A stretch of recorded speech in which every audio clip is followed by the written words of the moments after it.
오늘 말씀은 고린도전서 1장 26절에서 31절 말씀 함께 보겠습니다.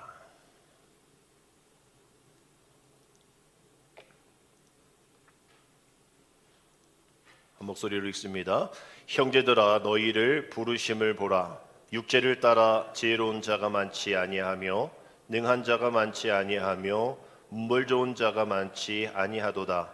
그러나 하나님께서 세상에 미련한 것들을 택하사 지혜 있는 자들을 부끄럽게 하려 하시고 세상에 약한 것들을 택하사 강한 것들을 부끄럽게 하려 하시며 하나님께서 세상에 천한 것들과 멸시받는 것들과 없는 것들을 택하사 있는 것들을 폐하려 하시나니 이는 아무 육체도 하나님 앞에서 자랑하지 못하게 하려 하심이라.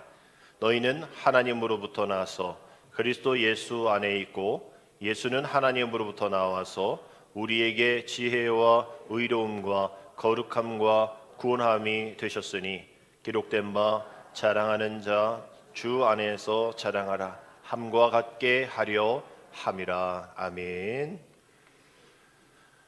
2월 둘째 주일 우리 복된 예배 가운데 오신 여러분들 축복하고 환영하고 사랑합니다. 우리 입춘이 이제 지났죠. 오늘 좀 춥긴 한데 우리 내일부터 또 영상의 기온이 되어지고 우리가 기대했던 설 명절에는 영상 10도까지 나오는 그런 추위가 이제 지나가는 그때가 된 것 같습니다. 이 겨울을 마지막으로 잘 이겨낼 수 있는 그 강인함, 그 생명력이 또 우리 어려운 환경 속에서 믿음으로 또 극복해내는 그러한 생명력으로 거듭날 수 있도록 또 이제 새로운 이제 구정이 되어지니까 우리 연초에 다짐했고 품었던 계획들이 다시 새롭게 시작되어지는 우리 구정을 통해서 다시 한번 하나님의 은혜가 선포되어질 수 있는 그런 일들이 되어질 수 있도록 기도하며 나아가기를 원합니다. 우리 지난주에 인터넷을 통해서 이렇게 검색을 하는데 사부급이 계속 뜨더라고요. 그 사부급에 무슨 일이 일어났나, 안 좋은 소식이 일어나면 안 됐을 때 이렇게 봤더니 저는 잘 모르는데 우리 배추보이라는 분 아실 거예요. 이상호 선수가 오늘 아마 금메달에 도전하는 최초 우리가 처음으로 400호라고 그래요. 우리 하계하고 동계 합쳐가지고 이제 400호 메달을 도전하는데 지난 31일에 세계 선수권 대회가 뭐 있었나 보죠. 거기에 뭐 0.24초로 우승 후보를 이겼다. 뭐 이러한 그 사부급이 계속 나오더라고요. 그래서 사부급이 왜 나오나 했더니 그 이상호 선수의 별명이 이제 배추보이인가 봐요. 그래서 장로님은 아시네? 그 이금덕 권사님 잘 아시겠죠? 그래서 배추보이라고 해서 그 이 정선의 이 시골의 이 사북에 있는 그 배추밭에서 그 배추밭을 하는 그 아버지에 의해서 이런 스토리가 쭉 나오더라고요. 그래서 배추보이, 강한 의지의 사나이 뭐 이러면서 배추보이 이상호 선수가 그렇게 0.2초 뭐 마디 몇 마디 손가락 몇 마디 차이라고 그러고 이번에 이제 400호 금메달 오늘 아마 도전을 한다고 그래요. 그렇게 이렇게 보니까 이 동계올림픽이 시작됐구나. 옛날과 같이 이게 지금 평창이었으면 되게 막 이랬을 텐데 이탈리아 밀라노에서 시작되어지고 있는 어제 개막식을 했잖아요. 우린 잘 모르지만 대통령도 야 그거 시작했어? 갔더니 뭐 벌써 떠났더라 뭐 이런 얘기할 정도로 이게 좀 무관심 속에서 시작되어지는 동계올림픽인데 23일까지 우리나라 선수들이 한 70여 명의 선수들이 참여를 하고 선수 코치들 함께해서 130명, 140명 정도 이렇게 참여하게 되어지는데 우리가 예상하는 게 10몇인데 금메달 3개더라고요. 그래서 아니 뭐 금메달 3개 어렵지 않을 것 같은데 이게 되게 어렵죠. 동계에 있기 때문에 캐나다가 또 1등을 하고 있는 상황이라서 어렵지만 그 금메달 3개를 따기 위해서 또 애쓰고 또 분주하게 또 4년 동안 훈련했으리라 생각합니다. 이렇게 뭐 입장하는 거 어저께 보니까 이렇게 옷을 입잖아요. 음양 만지지 마세요. 음양이고 의복을 입었는데 오른쪽에는 이제 노스페이스 이제 공식 후원사가 있고 왼쪽에는 태극 마크가 딱 달려 있잖아요.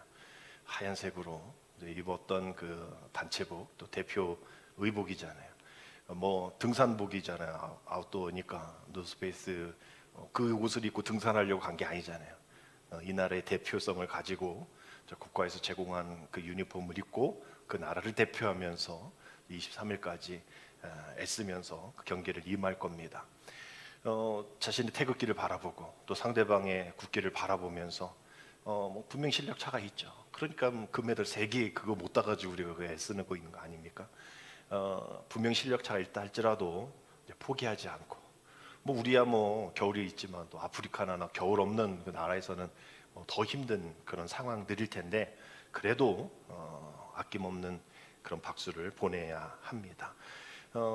결국 우리의 모습도 마찬가지인 것이죠. 예수님을 따라가는 그런 믿음의 삶 속에서도 그 믿음의 경주 안에 있어도 질 것 뻔하지만 그럼에도 불구하고 우리 끝까지 달려나가는 우리들, 그러라고 우리를 부르심을 허락하여 주셨으니까 그 길을 달려가는 겁니다.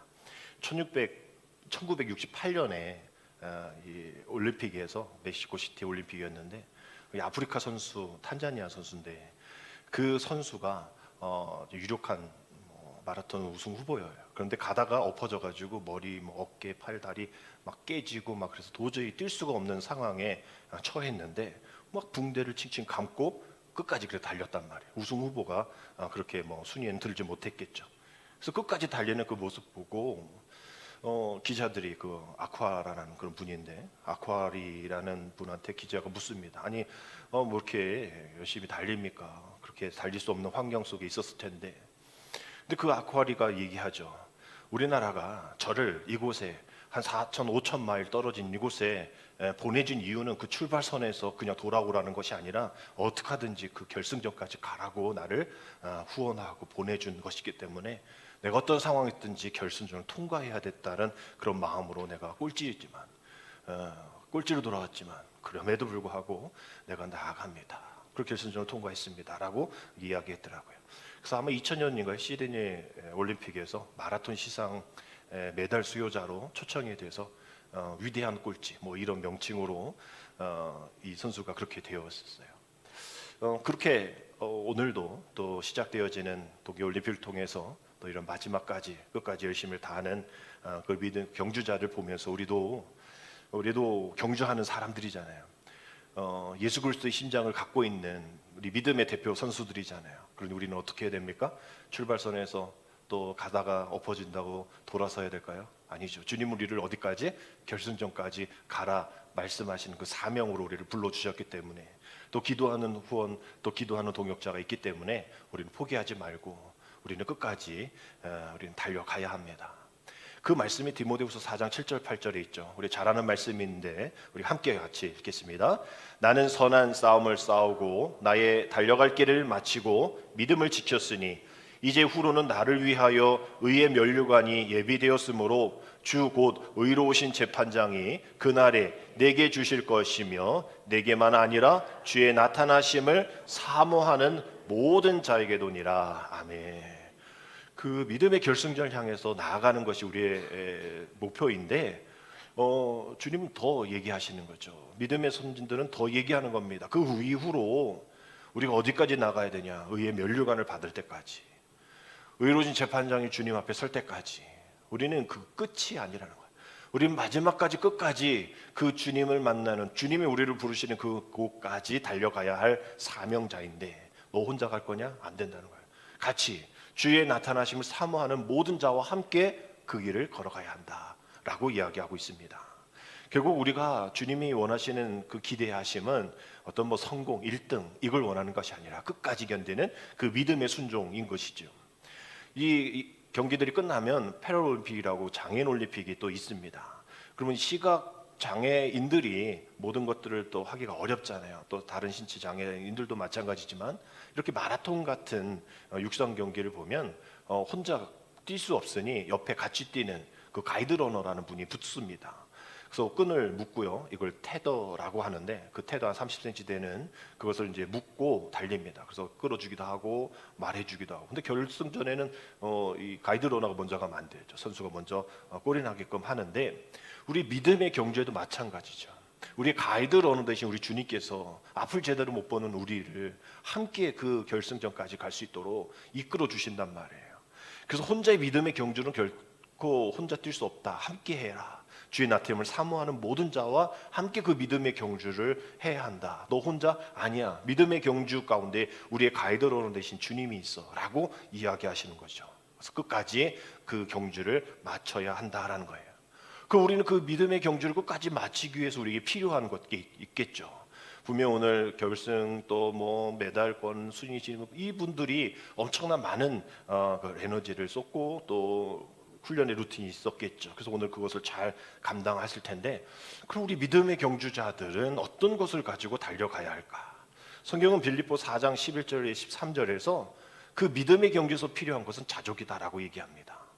내가 궁핍함으로 말하는 것이 아니니라. 어떤 형편에든지 나는 자족하기를 배웠노니 나는 비천에 처할 줄도 알고 풍부에 처할 줄도 알아. 모든 일 곧 배부름과 배고픔과 풍부와 궁핍에도 처할 줄 아는 일체의 비결을 배우노라. 내게 능력 주시는 자 안에서 내가 모든 것을 할 수 있느니라. 아멘.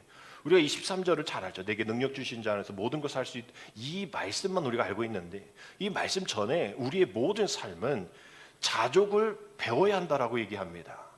그래서 이런 어려움들, 뭐 코스마다 언덕 코스가 있고 어려운 코스가 있고 뭐 이런 코스가 있을 때 그것을 잘 감당할 수 있는 그러한 믿음의 경주 안에 그 자족을 하나님 우리에게 주셨다가 아니라 우리는 그것을 배워야 한다라고 얘기해요.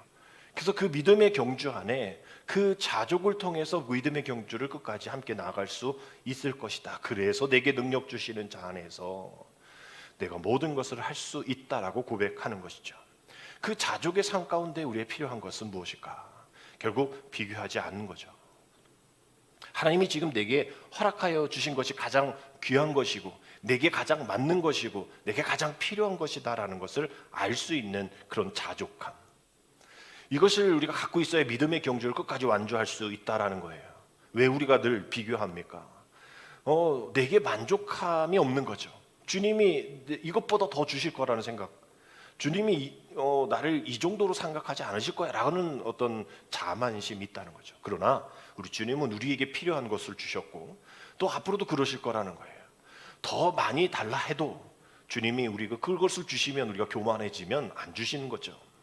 주시지 말라고 나는 필요 없다 얘기해도 주님이 우리를 사명자로 부르신다면 그것을 주실 거라는 거예요. 그래서 우리가 그 자족함을 배워야 한다라는 것이죠.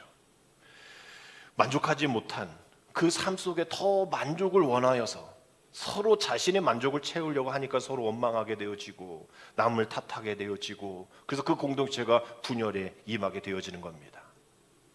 오늘 믿음의 경주를 하는 우리에게 그 자족의 훈련과 그 자족을 배우기 위해서 오늘 우리가 고린도 교회의 말씀을 함께 살펴볼 텐데, 오늘 배경이 되어지는 고린도 교회가 그 자족의 마음이 부족했던 거예요.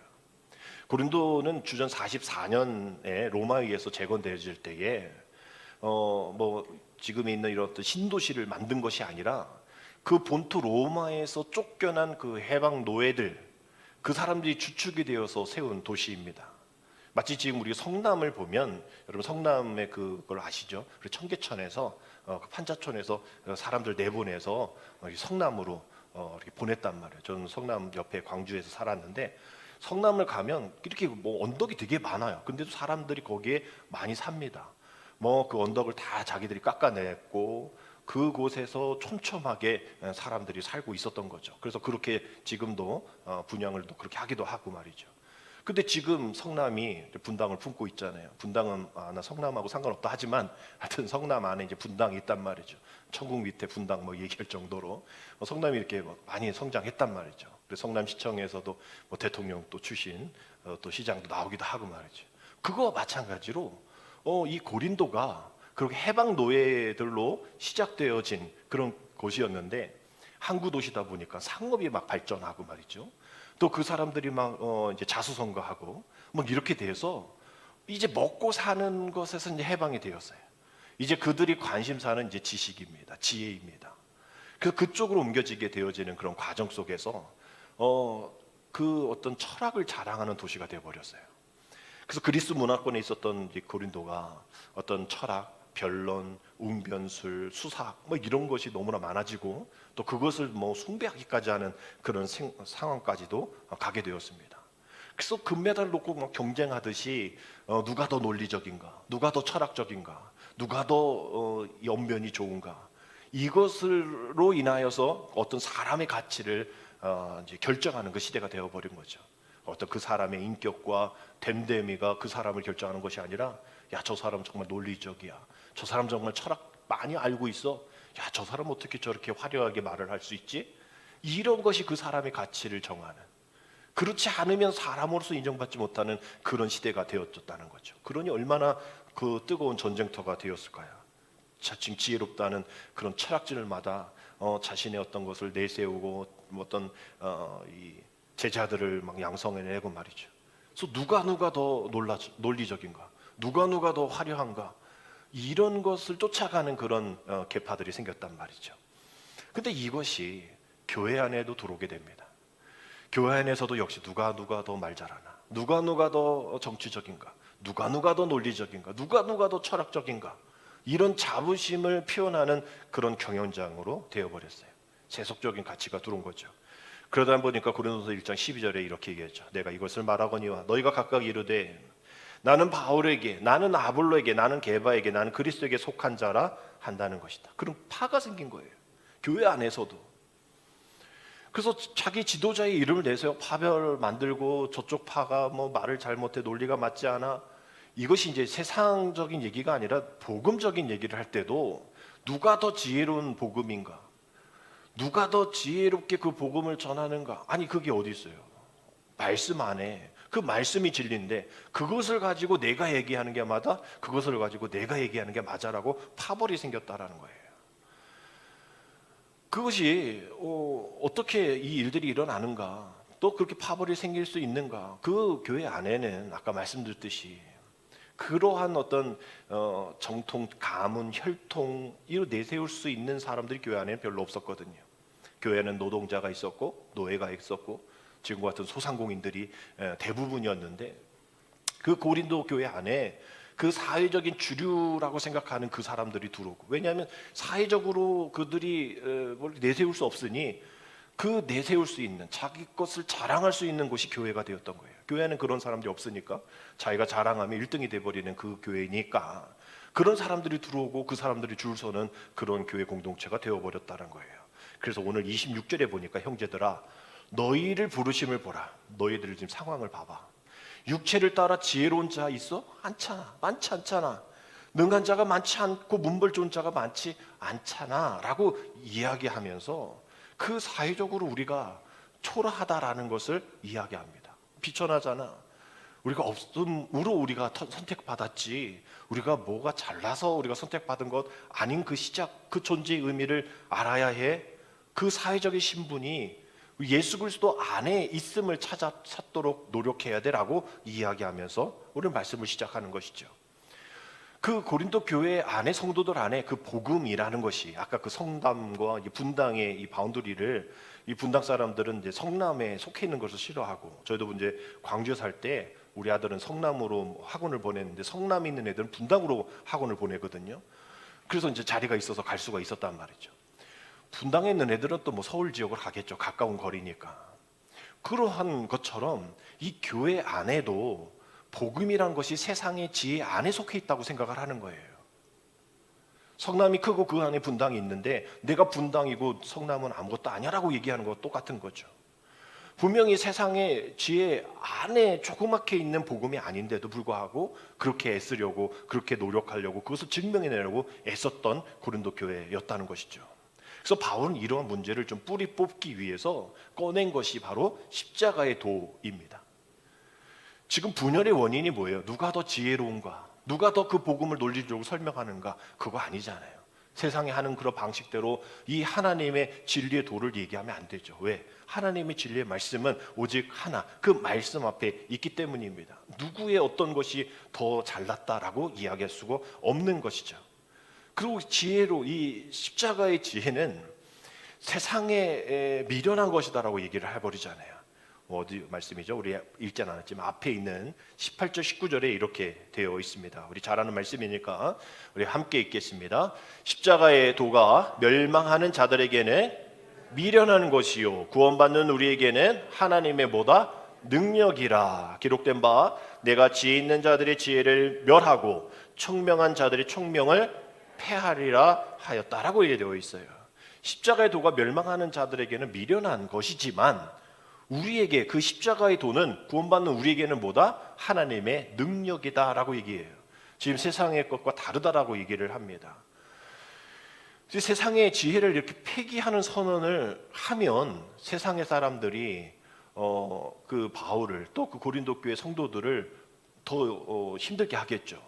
그럼에도 불구하고 바울이 세상의 지혜를 패하는 그런 이유는 다른 것 아니죠. 그 주도권을 잡기 위함입니다. 그 구원의 주도권을 잡기 위함이죠. 전면적으로 선포하는 거예요. 구원은 우리에게 있다라고 얘기하면서 그 세상은 그 구원 안에, 세상 안에 그 구원이 들어가는 게 아니야. 그 구원 안에 세상이 들어가는 것이 라고 이야기를 하는 겁니다. 그 주도권을 잡기 위함인 것이죠. 어떤 인간의 논리 또 인간의 이성 이것으로 어떤 세상을 분석하고 또 유용하게 하는 그런 거는 있을지 몰라도 그 구원에 대해서는 그 창조주 하나님과의 관계 속에서는 그 세상의 논리로는 설명할 수 없다라고 얘기하는 거예요. 그래서 만약에 설명할 수 있다라고 얘기하는 고린도 교회 안에서의 이런 파 저런 파 사람들의 이야기가 맞다고 생각한다면 그 하나님의 구원은 그렇게 맞다고 생각하는 인간의 철학 지혜로 얘기한다면 그것은 성취가 되어지는 거예요. 아, 내가 이렇게 생각했더니 이런 논리로 그게 맞구나. 그래서 내가 그것을 받아들이는구나라는 성취가 되어지면 안 된다는 거죠. 구원은 성취가 아니라 은혜이기 때문입니다. 우리 한번 따라합시다. 구원은 성취가 아니라 은혜다. 내가 가져서 내가 원해서 뭔가를 사서 찾아가서 오늘 두바이 쫀득 쿠키인가 그거 못 찾아서 안달이해서 헌혈까지도 하고 막 그러는데 그걸 막 찾아가지고 얻어서 막 인스타 올리고 나 이거 먹어봤어 이런 성취가 구원이 아니라는 거예요. 구원은 하나님의 전적인 은혜다라는 거예요. 내가 얻고 싶어서 찾고 싶어서 누구도 찾지 못하는 그곳에 가서 그것을 얻는 그런 성취가 아니라는 거예요. 그렇게 성취가 되어지면 우리는 그것이 구원이 뭐가 되냐면 자랑이 되어버린다는 거예요. 내가 교회 다니는 게 교만이 되어버리고 자랑이 되어져 버린다라는 거죠. 내 맡은 직분이 자랑이 되어지고 교만이 되어진다라는 거예요. 하나님 우리는 아무것도 아니라고 오늘 26절의 시작이 그 말씀이죠. 너는 아무것도 아니야. 아무것도 아닌 너를 내가 선택했어. 너에게 은혜를 주었어 라는 그것인데 내가 할 만하니까 내가 얻을 만하니까 내가 지혜로우니까 내가 그것을 얻을 수 있는 거 아닙니까? 성취한 것 아닙니까? 지금 그 말 자체가 하나님 앞에서 자신을 자랑하는 그런 교만의 근거가 된다라는 것이죠. 그래서 세상의 지혜가 정말 그 하나님의 구원을 안다면 그 결론이 어떻게 되어야 되냐면 그렇군요. 내가 그 세상의 지혜를 또 그 장점에 나가 보니 그 하나님의 율법이 최고입니다라고 얘기를 해야 될 텐데 세상이 그랬나요? 아니었잖아요. 그 로마의 권력과 또 유대인들이 그렇게 사모했던 율법의 지식이 결탁해서 예수 그리스도를 어떻게 했습니까? 십자가에 못 박았잖아요. 그래서 바울이 얘기하는 겁니다. 그래서 니네들이 그 십자가 패배라고 얘기하는 것이 십자가가 승리다라고 얘기하는 거죠. 그래서 하나님의 판단의 기준 그 십자가로 판단이 되어진다라는 거예요. 세상의 판단의 기준으로 십자가는 틀렸다고 이야기하지만 바로 세상에 가장 수치스럽게 여기는 그 도구인 그 십자가가 바로 구원의 유일한 통로다. 그렇게 세상의 가치를 체계를 전복시키는 그 십자가에 대한 이야기를 하시는 거죠. 그뿐 아니라 27절 28절에 그러나 하나님께서 세상에 미련한 것들을 택하사 지혜 있는 자들을 부끄럽게 하려 하시고 세상에 약한 것들을 택하사 강한 것들을 부끄럽게 하시려 하시니며 하나님께서 세상에 천한 것들과 멸시받는 것들과 없는 것들을 택하사 있는 것들을 폐하려 하시나니.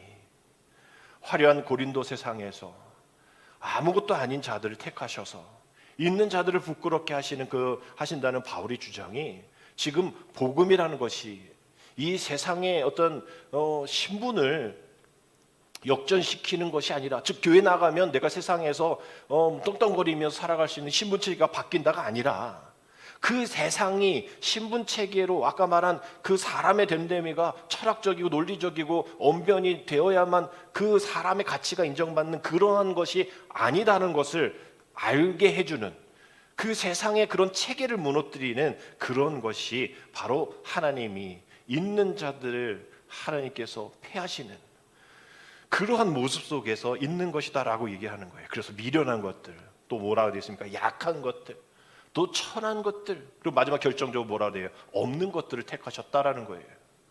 우리가 바로 여기에 속해 있는 자들 아닙니까? 우리는 미련해요. 우리는 약해요. 또 우리는 천합니다. 그래 우리는 없어요. 그래서 우리를 택하셨다라고 얘기하는 거예요. 그 이유는 뭡니까? 있는 자들을 부끄럽게 하기 위함이라는 거예요. 그 구원의 우선순위가, 구원의 어떤 주도권이 우리에게 있다라는 것을 알려주시기 위해서 하나님의 선택의 기준은 인간의 어떤 자격이 아니라 하나님의 전적인 은혜다라는 것을 보여주시기 위해서 그러한 우리, 약한 우리, 미련한 우리, 천한 우리, 없는 우리를 택하셨다라는 겁니다. 그러니 우리가 이 세상 안에서 이 당시 명품 도시인 로마 안에서, 고린도 안에서 우리가 살아갈 때에, 그러한 삶과 같은 것을 살아갈 때에 우리에게도 역시 마찬가지예요. 그 복음의 또 구원의 주도권을 가지고 살라 얘기하면서 던지는 그런 선언은 다른 것 아닙니다. 너희가 입고 있는 그 화려한 그 지혜의 옷을 벗어. 그리고 세상에 보기에 가장 추하고 미련하다고 여기는 그 십자가라는 옷을 입어야 해. 너희가 입은 그 화려한 지혜의 옷은 십자가의 거울 앞에서는 누더기에 불과해 라고 얘기하는 거죠. 우리가 화려하게 입고 있는 그 옷이 우리의 일반적인 거울 앞에서는 아름답게 보일진 몰라도 십자가라는 거울, 그 기준 앞에서는 그 세상의 명품, 세상의 지혜는 누더기에 불과하다라는 거예요. 그래서 우리가 어느 거울 앞에 있느냐, 어느 기준 앞에 서 있느냐가 중요하다라는 것이죠. 그래서 고린도 교회가 화려함과 정치적이라는 그런 명품을 입고 하나님 앞에 나아가려고 할 때에 그러한 시도를 완벽하게 무력화시키기 위해서 오늘 이 말씀을 하고 있는 겁니다. 2026년을 살고 있는 우리에게도 마찬가지죠. 너 앞에 있는 그 거울 어떤 거울이야? 세상을 향해 나아갈 때에 그 세상의 거울로 세상 사람들이 대단하십니다. 당신 없으면 안 됩니다 라고 얘기하지만, 그런 걸로 내가 어깨가 으쓱하지만 우리 십자가의 거울 앞에 바로 섰을 때에 우리 주님이 너 아니면 안 돼, 너의 교회 아니면 안 돼 라고 이야기할 수 있는 그러한 십자가의 옷을 입고 있는가에 대한 질문인 것이죠. 십자가를 미련한 기준을 제시합니다. 십자가라는 것으로 기준을 삼아서 우리 인간이 가지고 있는 지혜, 능력, 어떤 학벌, 이런 것이 하나님 앞에 얼마나 무의미한 것인가, 그 모든 것을 자랑을 그치게 하고자 했던 것이죠. 29절 30절의 말씀, 이는 아무 육체도 하나님 앞에서 자랑하지 못하게 하려 함이심이라. 너희는 하나님으로부터 나서 그리스도 예수 안에 있고 예수는 하나님으로부터 나와서 우리에게 지혜와 의로움과 거룩함과 구원함이 되셨다라고 이야기하고 있는 거예요. 그동안 자신을 지탱했던 세속적인 가치관의 모든 체계를 허물고 십자가 안에서 새로운 가치관을 가져야 한다라는 이야기죠. 실질적 의미에서 볼 때 세상의 또 지혜, 또 자랑을 잊고 산다는 것은 세상의 어떤 신앙에서 내가 살기에 세상이 요구하는 것에 내가 적합하게 맞춰주는 것으로 우리가 생각할 수 있을 거예요. 사회적인 나로 살아가도 괜찮네 라고 표시하는 것이죠.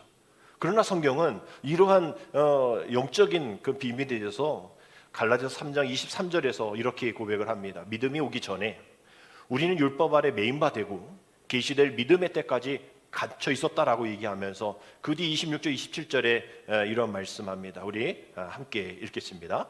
너희가 다 믿음으로 말미암아 그리스도 예수 안에서 하나님의 아들이 되었으니 누구든지 그리스도와 합하기 위하여 세례를 받은 자는 그리스도로 옷 입었느니라. 아멘.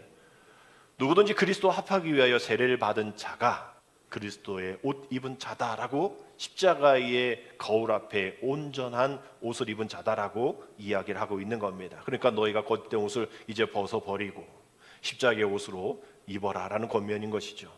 우리가 그리스도로 옷 입나라는 것은 내가 의로워졌다가 아닌 거예요. 내가 의로워졌어, 이 옷 봐봐 얼마나 의로워가 아닌 거예요. 내가 그리스도로 옷 입었다라는 것은 하나님 앞에서 더 이상 나라는 존재가 서 있지 않겠다라고 하는 결단입니다. 더 이상 세속적인 유혹과 속삭임에 속지 않겠다라는 선언인 것이죠. 더 이상 나됨을 나 정도면 이라는 어떤 그런 자랑조차 하지 않겠다라는 선언입니다. 그리고 주님의 선언은 이것이죠.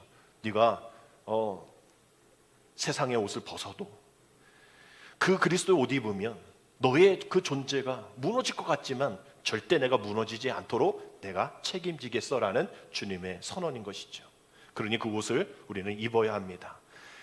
명품의 어떤 것을 증명해내야 되는 이 시대이잖아요. 그게 가품인지 지품인지 하도 이미테이션이 아주 고퀄리티가 되어 있기 때문에 그 전문가들조차도 그 명품을 확인하기가 어렵다, 진품을 확인하기가 어렵다고 얘기를 하잖아요. 그 세상은 그렇게 증명해내야 되는 그런 명품 속에 삽니다. 그러나 우리 십자가라는 것은 우리가 지금 증명해낼 필요가 없어요. 이미 오래전부터 증명되어져 오고 있었고 가품은 벌써 다 떨어져 나가는 거예요. 신앙, 믿음, 이곳에 신천지 다 떨어져 나갑니다. 말씀이 그렇게 진품이기 때문에 그 어떤 가품도 그곳에서 잊지 못하는 거죠. 어떻게 그 일들이 일어납니까? 우리가 그 일들을 어떻게 향해서 이 세상의 명품의 파산 선고를 외칠 수 있습니까? 십자가. 오직 그 십자가로 우리가 그 일들을 할 수 있게 되어지는 것이죠. 오직 십자가가 명품이기 때문입니다. 그러면서 바울은 다음과 같은 결론에 이르죠. 오늘 우리에게도 주시는 마지막의 결론입니다. 우리 31절 우리 함께 읽겠습니다. 기록된 바 자랑하는 자는 주 안에서 자랑하라 함과 같게 하려 함이라. 아멘. 자랑하는 자는 어디 안에서? 주님 안에서. 세상 안에서가 아니에요. 그거 필요 없다라는 거죠. 이 기록된 바라고 되어 있잖아요. 기록된 바. 그럼 어디 기록되어 있을까? 성경에 이렇게 보시면 작은 글씨로 주석 밑에 나와 있어요. 예레미야 9장 23절 24절 이렇게 표시가 되어 있습니다. 그 말씀이 이 말씀이죠. 여호와께서 이와 같이 말씀하시되 지혜로운 자는 그의 지혜를 자랑하지 말라. 용사는 그의 용맹을 자랑하지 말라. 부자는 그의 부함을 자랑하지 말라. 자랑하는 자는 이것으로 자랑할지니 곧 명철하여 나를 아는 것과 나 여호와는 사랑과 정의와 공의를 땅에 행하는 자인 줄을 깨닫는 것이라. 나는 이 일을 기뻐하노라. 여호와의 말씀이니라. 아멘. 이런저런 저런 거 자랑하지 마. 24절 자랑할 것은 이것이니 뭘 자랑하라고요? 나를 아는 것, 하나님을 아는 것, 또 하나님 어떤 분이시라는 것을 아는 것, 사랑, 정의, 공의, 그것을 이 땅에 행하는 분인 줄을 아는 것, 깨닫는 것, 그것을 자랑하라는 거예요. 이것 자랑하지 않고 세상 것 자랑하면 아무 소용없다라는 거예요. 그저 유익만 될 뿐이라는 거예요. 성취신앙만 된다는 거예요. 그러나 우리에게 주신 하나님의 은혜를 가지고 그 구원의 그 감격 속에 살아가는 사람이라면 그 입술 가운데 날마다 교회 안에서, 가정에서, 세상 속에서 자랑할 것은 다른 것 아니라는 거예요. 내가 하나님을 알아. 그 하나님은 이러한 분이시야 사랑과 정의와 공의를 우리에게 행하시는 분이시지. 그것을 깨닫는 그것을 하나님은 기뻐하신다라고 되어 있어요. 어디 여기에요? 내 돈 많이 벌고 어디 여기에 세상에 학벌이 높아야 되는 그 사람을 내가 자랑한다, 기뻐한다 안 나와 있잖아요. 저는 부족하지만, 없지만, 연약하지만, 미련하지만 내가 이것은 압니다. 나 하나님을 압니다. 내 자신을 알고 또 하나님을 알다. 우리 수요일 모세를 통해서 말씀하고 있는 말씀과 동일한 거잖아요. 하나님을 아는 것이 중요하다라는 거예요. 그리고 그 하나님이 어떤 하나님이신지를 우리가 아는 것이 하나님을 기뻐하게 하는 일이라는 것. 그러니 우리는 어떻게 살아야 될까요? 그리스도의 옷 입고 십자가의 능력을 자랑하는 삶을 살아야 될 줄 믿습니다. 그리하여서 주님 안에 자랑하여서 하나님의 그 놀라운 능력이 우리 세상 속에서 증명이 될 수 있는 우리가 되어져야 합니다. 이러한 고린도 교회 안에서 일어났던 이런 분쟁과 갈등, 문제가 지금 없나요? 이 땅 가운데. 지금 유명한 목사님 은퇴하시는데 그 목사님이 아들 이렇게 개척해 준다고 100억을 내달라 은퇴하시면서 그래가지고 그 교회가 지금 장난 아니에요. 정말 말씀으로 너무 유명하신 분인데 그런 마지막에 이제 욕심, 또 마지막에 오해, 마지막에 또 갈등으로 인해서 지금 그 교회가 많이 어려운 것을 보게 됩니다. 지금과 뭐가 달라요? 뭐를 자랑했습니까? 그 목사님은 나 때문에 이 교회가 이렇게 성장한 거 아니야? 내가 이렇게 유명해져서 이렇게 교회가 그 아마 재개발 들어가서 뭐 1,500만 원, 1,500억 정도의 보상을 받게 되었나 봐요. 내가 이렇게 개척해서, 내가 이렇게 유명해서 그런 거 아니야. 뭐 그런 얘기를 하고, 또 그 교인들은 또 목사님 한 게 뭐 있습니까? 뭐 이러면서 서로 분쟁하고 갈등이 되어지는 이런 모습 속에서 과연 어떠한 그분이 그렇게 40년 평생 외쳤던 복음이 어떤 복음인지, 또 그 교인들이 받았던 복음은 무엇인지 우리가 또 함께 고민해야 될 문제인 것이죠.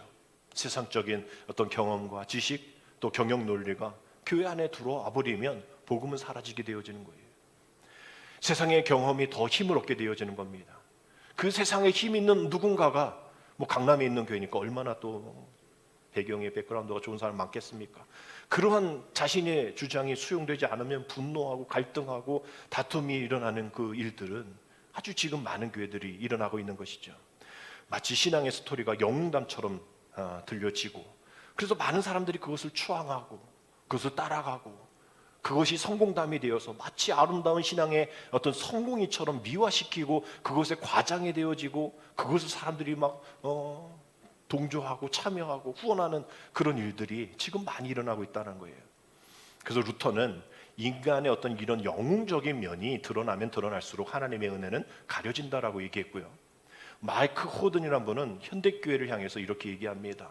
지금 자기개발, 복음을 자기개발이나 영웅적인 그 사서로 변질되어지면 그 질문이 바뀌어지게 되는데, 우리의 온전한 질문은 예수님께서, 하나님께서 우리를 위해, 우리 교회를 위해 무엇을 하셨는가, 하나님은 어떠한 분이신가, 아까 그런 하나님을 아는 그것에 집중하는 질문들이 아니라 우리가 예수님을 위해 얼마나 대단한 일을 했는가, 내가 얼마나 그 대단한 일의 주인공이 됐는가에 대한 이야기, 혹은 예수님 때문에 내가 얼마나 대단한 영웅이 되었는가, 내가 얼마나 했는가, 예수님이 나를 얼마나 그 영웅시 만들어주는가에 대한 질문으로 집중이 바뀌게 된다라는 그런 이야기를 했단 말이죠.